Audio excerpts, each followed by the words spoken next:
ಉತ್ತರ ಕನ್ನಡ ಜಿಲ್ಲೆಯ ಶಿರಸಿಯ ಗೌರಿ ನಾಯಕ್ 4ನೇ ಬಾರಿ ಮತ್ತೊಂದು ಬಾವಿ ಕೊರೆಸಿದ್ದಾರೆ. 56 ವರ್ಷ ವಯಸ್ಸಿನ ಶಿರಸಿಯ ಗೌರಿ ನಾಯಕ್ ಏಕಾಂಗಿಯಾಗಿ 30 ಅಡಿ ಆಳದ ಬಾವಿಯನ್ನು ಕೊರೆದಿದ್ದಾರೆ. 7 ವರ್ಷ ಹಿಂದೆ ಮನೆ ಹಿಂಬದಿಯಲ್ಲಿ 65 ಅಡಿ ಆಳದ ಬಾವಿಯನ್ನು ತೋಡಿದ್ರು. ನಂತರ 4 ವರ್ಷದ ಹಿಂದೆ 45 ಅಡಿ ಆಳದ ಬಾವಿಯನ್ನು ತೆಗೆದಿದ್ರು. ಇದೀಗ ಮತ್ತೊಂದು ಬಾವಿ ಕೊರೆದು ಎಲ್ಲರಿಗೂ ಕೂಡ ಮಾದರಿಯಾಗಿದ್ದಾರೆ. ಸ್ನಾನ ಮಾಡ್ತಾರೆ, ನಮಗೆ ಹೋಗ್ಲಿಕ್ಕೆ ಆಗೋದಿಲ್ಲ, ಜೊತೆಗೆ ಬರೋರು ಇಲ್ಲ. ಏನು ಅಂತ ವಿಚಾರ ಮಾಡಿದೆ, ಇಲ್ಲೇ ಒಂದು ಗಂಗೆ ನೋಡಿ ಸ್ನಾನ ಮಾಡಿಬಿಡುವ ನೀರು ತಗೊಂಡೆ ಅಂತ ಹೇಳಿ ಒಂದು ಮಾಡಿದೆ. 2.5 ತಿಂಗಳು ಬೇಕಾಯಿತು.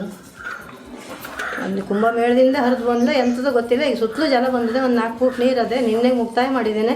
ತಿಂಗಳು ಮುಗೀತು, ನಂದು 2 ತಿಂಗಳು ಮುಗೀತು. 2 ತಿಂಗಳಲ್ಲಿ ನನಗೊಂಥರ ಏನೋ ಒಂದು ನೀರು ಕಾಣಬೇಕು, ತೆಗಿಬೇಕು ಅಂತ ಆಸೆ ಇತ್ತು. ಆಯ್ತು, ಈಗ ಇನ್ನು ಮಾತ್ರ ಮತ್ತೆ ಮಾಡೋದು ಮಾಡಲ್ಲ. ಅಂದರೆ ಮುಂದೆ ಏನು ಮಾಡ್ತಾನೋ ಗೊತ್ತಿಲ್ಲ. ಆದರೆ ಈ ತಿಂಗಳೆಲ್ಲ ಮುಗಿತಲ್ರಿ, ಜನವರಿ ಫೆಬ್ರವರಿ ಏನೇನು ಚಿಂತೆ ಇಲ್ಲ. ಬಳ್ಳಾರಿಯ ಬಿಮ್ಸ್ ಆಸ್ಪತ್ರೆದಾಗ ಪದೇ ಪದೇ ಎಡವಟ್ಟುಗಳಾಗ್ತಾನೆ ಇವೆ. ಈಗ ಬಿಮ್ಸ್ ಆಸ್ಪತ್ರೆಯ ಟ್ರಾಮಾ ಕೇರ್ ಸೆಂಟರ್ನಲ್ಲಿ ಕರೆಂಟ್ ಕೈ ಕೊಟ್ಟೈತೆ. ಇದರಿಂದ ದವಾಖಾನೆ ವೈದ್ಯರು ಪೇಷಂಟ್ಗಳಿಗೆ ಮೊಬೈಲ್ ಟಾರ್ಚ್ನಲ್ಲೇ ಟ್ರೀಟ್ಮೆಂಟ್ ಕೊಡ್ತಿದ್ದಾರೆ. ಇಂಥ ದೊಡ್ಡ ಆಸ್ಪತ್ರೆಯ ಗತಿ ಹೀಗಾದರೆ ಹೆಂಗೆ ಅಂತ ರೋಗಿಗಳು ಬೈಕೊಳ್ತಿದ್ದಾರೆ. ಈ ಮೊಬೈಲ್ ಟಾರ್ಚ್ ವಿಡಿಯೋ ಸಾಮಾಜಿಕ ಜಾಲತಾಣದಲ್ಲಿ ಭಾರಿ ವೈರಲ್ ಆಗಿದೆ. ಸಾರ್ವಜನಿಕರು ಆಕ್ರೋಶ ವ್ಯಕ್ತಪಡಿಸಿದ್ದಾರೆ. ಫ್ಲೈಓವರ್ ಬ್ರಿಡ್ಜ್ ಉधर के पास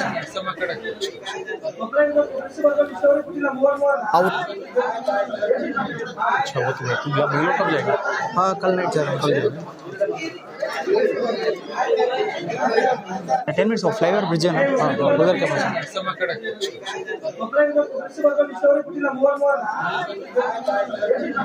अच्छा वो तो ये कब जाएगा? हाँ कल नाइट जा रहा हूँ, कल जाएगा 10 मिनट्स फ्लाईओवर ब्रिड्ज है ना उधर के पास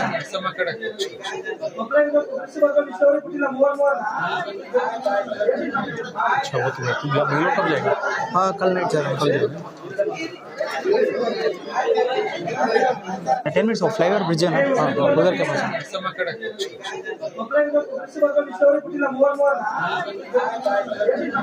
अच्छा वो तो ये कब जाएगा? ಬೆಳಗಾವಿ ನಗರದ ಚೆನ್ನಮ್ಮ ವೃತ್ತದಲ್ಲಿ ಬಸ್ ಮೇಲೆ ಅಂಟಿಸಿದಂತಹ ಆಂಗ್ಲ ಭಾಷೆಯ ಪೋಸ್ಟರ್ ಅನ್ನು ಕಿತ್ತು ಹಾಕಲಾಗಿದೆ. ಚಿತ್ರದುರ್ಗದಲ್ಲಿ ಮಾತನಾಡಿದ ಅವರು ರಾಜಣ್ಣ ಅವರ ಅಭಿಪ್ರಾಯ ಹೇಳಿದ್ದಾರೆ. ನಾವು ದಲಿತ ಸಮಾವೇಶ ಮಾಡಬೇಕು ಅಂತ ಹೊರಟಿದ್ದೀವಿ, ಆದರೆ ನಮ್ಮ ಹೈಕಮಾಂಡ್ ಬೇಡ ಅಂತ ಹೇಳಿದ್ದು. ಪ್ರಾರಂಭದಲ್ಲಿ SC/ST ಸಮಾವೇಶ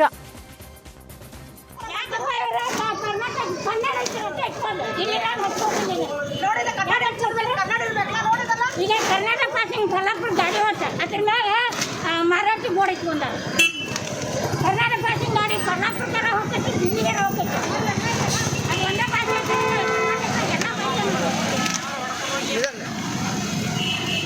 ಬರಾಗಿಲ್ಲ. ಆದೇಶ ಆದ್ರೂ ಕೂಡ ಯಾಕಪ್ಪ ಇವ್ರ ಕರ್ನಾಟಕ ಕನ್ನಡ ಇಟ್ಟಿರುತ್ತೆ ಇಟ್ಕೊಂಡು ದಿಲ್ಲಿಗೆ ಹೋಗ್ತಿದ್ದೀನಿ. ನೋಡಿದ ಕನ್ನಡ ನೋಡಿದಲ್ಲ. ಈಗ ಕರ್ನಾಟಕ ಪಾಸಿಂಗ್ ಕಲ್ಲಾಪುರ ಗಾಡಿ ಹೋಗ್ತಾರೆ, ಅದ್ರ ಮ್ಯಾಗ ಮರಾಠಿ ಬೋರ್ಡ್ ಇಟ್ಕೊಂಡಾರ. ಕರ್ನಾಟಕ ಪಾಸಿಂಗ್ ಗಾಡಿ ಕರ್ನಾಟಕ ಹೋಗ್ತೈತಿ, ದಿಲ್ಲಿಗೆ ಹೋಗ್ತೈತಿ. ಅದು ಒಂದೇ ಭಾಷೆ ಎಲ್ಲ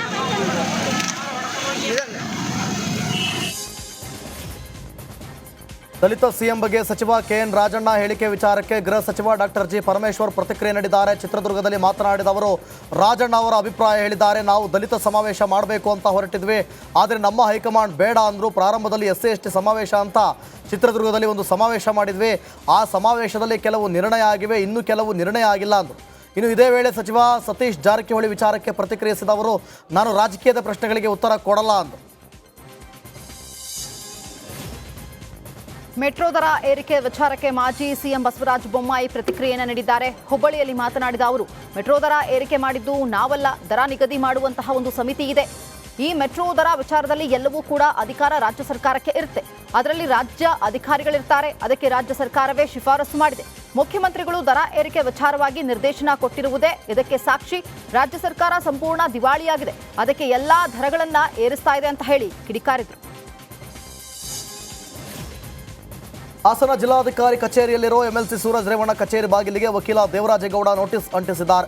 ಸೂರಜ್ ರೇವಣ್ಣ ವಿರುದ್ಧ ಹೂಡಿದ್ದ ದಾವೆಯ ನೋಟಿಸ್ ಪಡೆಯದ ಕಾರಣ ನೋಟಿಸ್ ಅಂಟಿಸಲಾಗಿದೆ ಎಂದು ವಕೀಲ ದೇವೇಗೌಡ ಪ್ರತಿಕ್ರಿಯೆ ನೀಡಿದ್ದಾರೆ. ನಿನ್ನೆ ಬೆಂಗಳೂರಲ್ಲಿ ಸೂರಜ್ ರೇವಣ್ಣ ಸಿಕ್ಕಿದ್ರು, ಅಲ್ಲಿ ನೋಟಿಸ್ ನೀಡಿದ್ರು, ಅವರ ಸೈನ್ ಹಾಕಿರಲಿಲ್ಲ. ಹೀಗಾಗಿ ನಾವೇ ಅವರ ಕಚೇರಿಗೆ ನೋಟಿಸ್ ಅಂಟಿಸುತ್ತಿದ್ದೇನೆ. ಅವರು ಚುನಾವಣೆಯಲ್ಲಿ ಸುಳ್ಳು ಅಫಿಡವಿಟ್ ಸಲ್ಲಿಸಿದ್ರು, ಆ ಸಂಬಂಧ ದಾವೆ ಹೂಡಿದೆ ಎಂದರು. ಅನುದಾನ ತಾರತಮ್ಯ ವಿಚಾರಕ್ಕೆ ವಿಜಯನಗರ ಶಾಸಕ ಎಚ್ಆರ್ ಗವಿಯಪ್ಪ ಕೆಕೆಆರ್ಡಿಬಿ ವಿರುದ್ಧ ಆಕ್ರೋಶವನ್ನು ವ್ಯಕ್ತಪಡಿಸುತ್ತಿದ್ದಾರೆ. ಸರ್ಕಾರದಿಂದ ಬರಬೇಕಾದಂತಹ ಎಲ್ಲ ಅನುದಾನ ಸರಿಯಾಗಿ ಬರ್ತಾ ಇದೆ, ಆದರೆ 2 ವರ್ಷದಿಂದ ಕೆಕೆಆರ್ಡಿಬಿ ಇಂದ ಬರಬೇಕಾದಂತಹ ಅನುದಾನ ಹೊಸಪೇಟೆ ಕ್ಷೇತ್ರಕ್ಕೆ ಸರಿಯಾಗಿ ಬರ್ತಾ ಇಲ್ಲ. ಬೇರೆ ತಾಲೂಕುಗಳಿಗೆ 50 ಕೋಟಿ 70 ಕೋಟಿ ಅನುದಾನ ಬರ್ತಾ ಇದ್ರೆ ಇಲ್ಲಿಗೆ 7 ಕೋಟಿ 8 ಕೋಟಿ ಅನುದಾನ ಬರ್ತಾ ಇದೆ. ಇದು ಕ್ಷೇತ್ರದ ಅಭಿವೃದ್ಧಿಗೆ ಹಿನ್ನಡೆಯಾಗುವಂತೆ ಮಾಡಿದ್ದೇ. ಜಿಲ್ಲೆಯ ಬೇರೆ ಕ್ಷೇತ್ರಗಳಿಗೆ 2 ವರ್ಷದಲ್ಲಿ 120ರಿಂದ 150 ಕೋಟಿ ಅನುದಾನ ಬಂದಿದೆ. ನಾವಿನ್ನು 20 ಕೋಟಿಯಲ್ಲಿಯೇ ಇದ್ದೇವೆ ಅಂತ ಹೇಳಿ ಆಕ್ರೋಶವನ್ನ ವ್ಯಕ್ತಪಡಿಸಿದರು. ಕಲಬುರಗಿ ಸೆಂಟ್ರಲ್ ಜೈಲಿನಿಂದ ಜೀವಾವಧಿ ಶಿಕ್ಷೆಗೊಳಗಾಗಿದ್ದ 7 ಕೈದಿಗಳನ್ನು ಬಿಡುಗಡೆ ಮಾಡಲಾಗಿದೆ. ಶಿವಪ್ಪ, ಶಿವರಾಜ್, ಅಂಜಲಪ್ಪ, ಆನಂದ್ ಅಲಿಯಾಸ್, ದಿಲೀಪ್, ಸಂಗಪ್ಪ, ಆನಂದ್, ಮಾಣಿಕ್ಯ ಸೇರಿದಂತೆ 7 ಕೈದಿಗಳನ್ನು ಬಿಡುಗಡೆ ಮಾಡಲಾಗಿದೆ. ಈ 7 ಜನ ಕೈದಿಗಳು 14 ವರ್ಷ ಪೂರೈಸಿದ ಹಿನ್ನೆಲೆ ಕಾರಾಗೃಹದಿಂದ ಬಿಡುಗಡೆ ಮಾಡಲಾಗಿದೆ. ಕಲಬುರಗಿ ಸೆಂಟ್ರಲ್ ಜೈಲಿನ ಮುಖ್ಯ ಅಧೀಕ್ಷಕಿ ಡಾಕ್ಟರ್ ಅನಿತಾ ಕೈದಿಗಳಿಗೆ ಬಿಡುಗಡೆ ಪ್ರಮಾಣ ಪತ್ರ ನೀಡಿ ಬೀಳ್ಕೊಟ್ಟರು.